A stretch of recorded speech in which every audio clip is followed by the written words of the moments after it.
Welcome back to the show, November 24th, 2002. This is the News for Jews, current events around the world from a rabbinical pinnacle. Our top story, what else could it be? Iraq, Kuwait, Saudi Arabia, Nigeria, the Muslims are going nuts. What the hell is wrong with these people?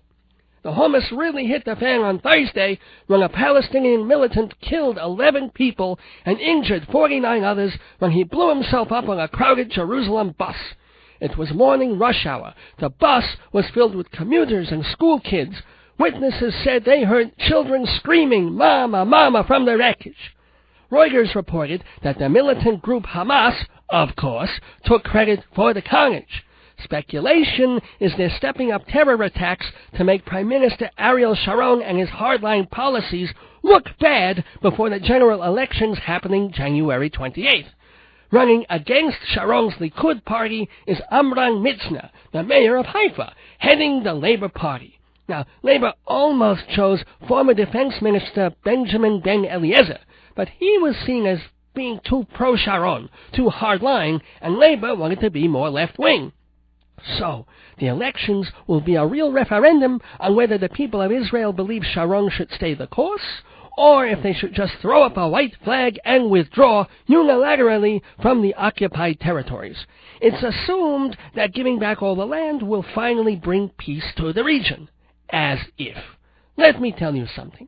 There was terrorism before 1967, and there'll be terrorism after 2002. But if they want to try something else, if they want to give the Arabs a chance, here is my suggestion. Go. Give back the land. All the occupied territories, Gaza, the whole schmear. It's all sand and camel piss anyway.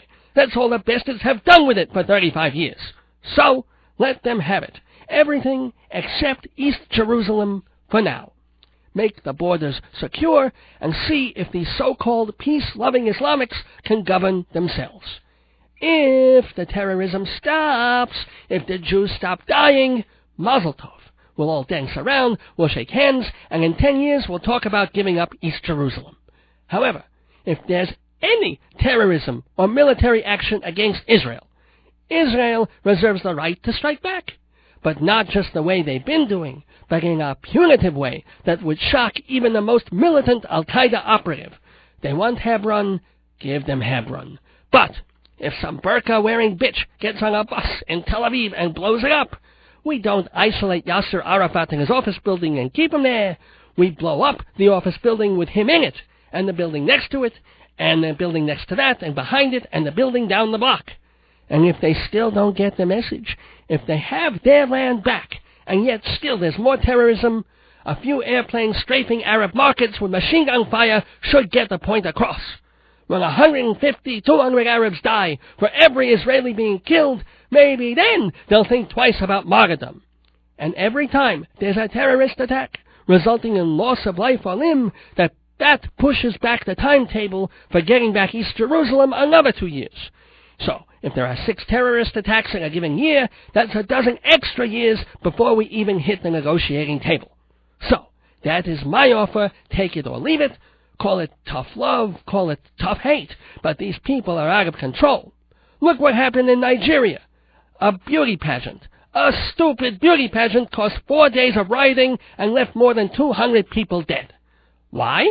Because the devout Muslims read in a newspaper a reporter defending the pageant, saying that if Muhammad were around, quote, he would probably have chosen a wife from one of the contestants.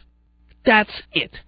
For this, scores of Muslim youth finished their prayers on Friday, then they went around setting cars on fire and stoning and beating the crap out of Christians. To be fair, it should be noted that Christian vigilante groups started running around counterattacking Muslims.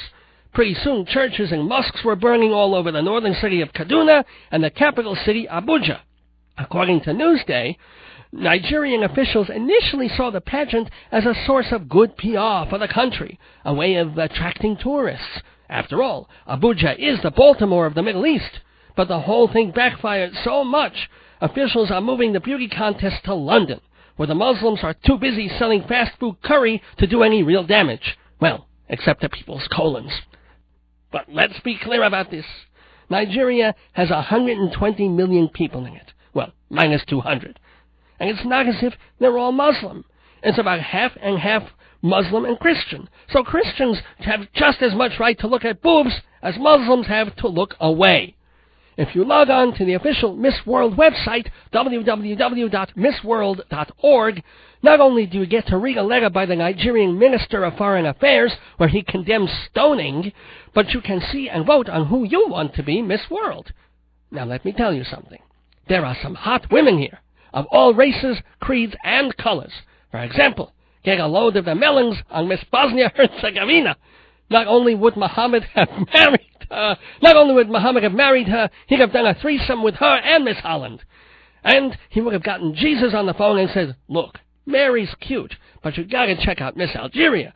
Her hobbies are reading books, volleyball, basketball, and swallowing. But no, the Muslims can't let anybody live and let live.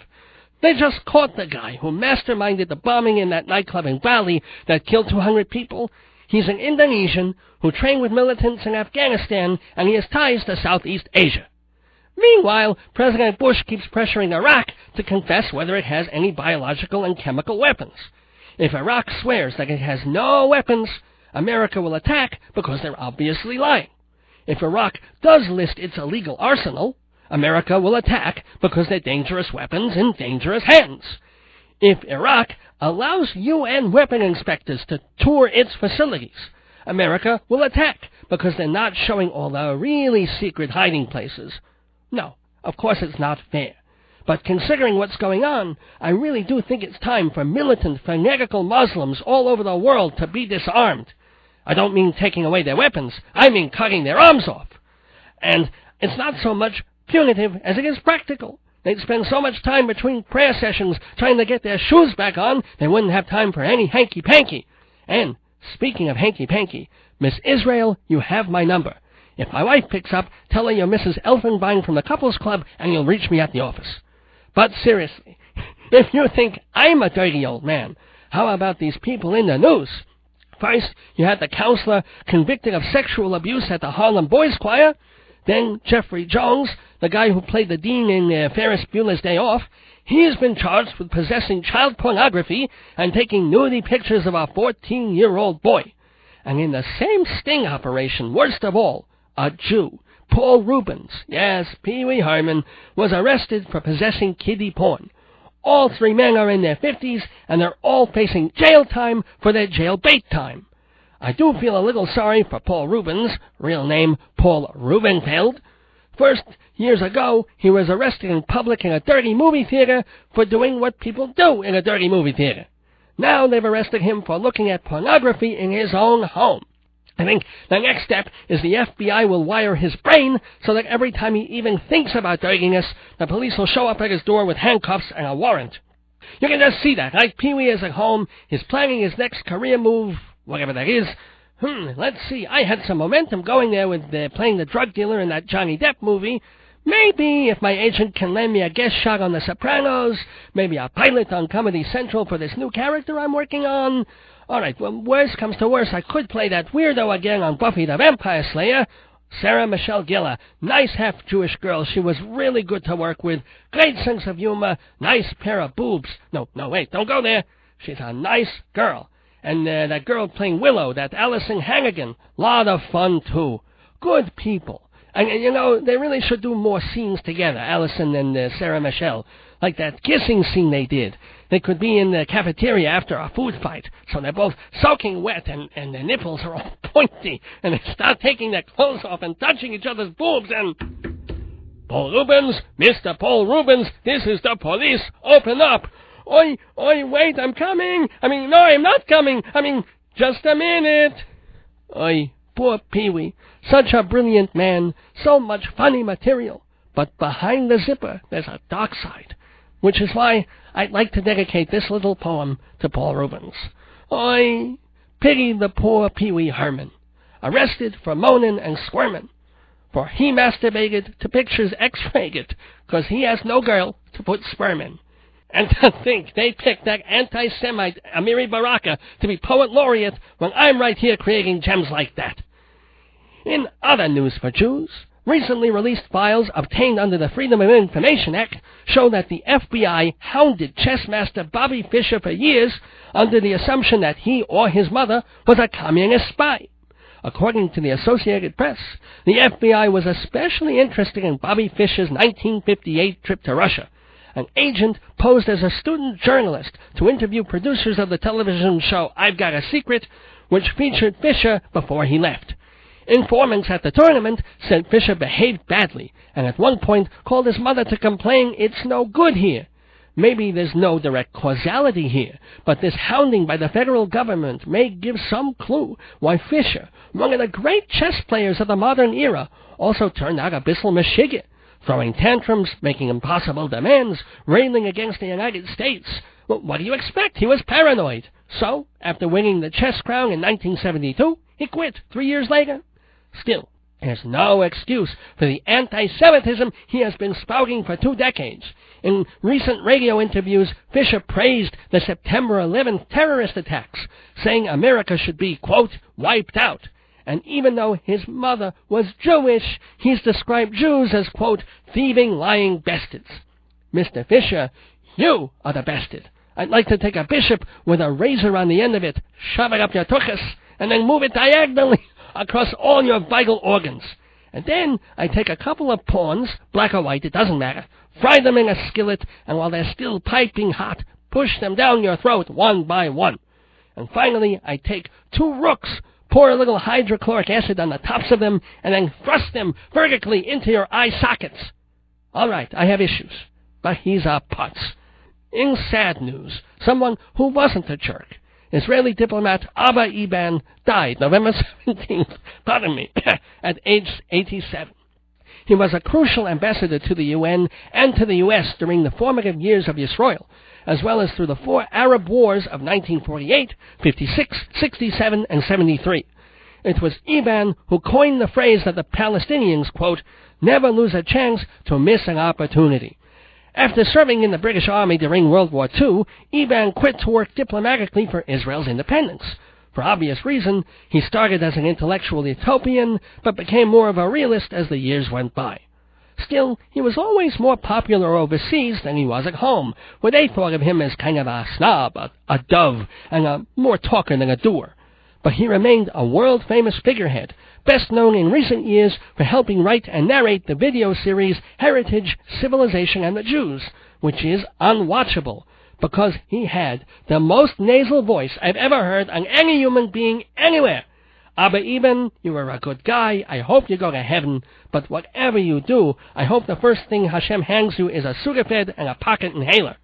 Finally, in News for Jews, as we said, this Friday night is the first night of Chanukah, where we celebrate the victory of Jews over Greek and Syrian forces in the 2nd century.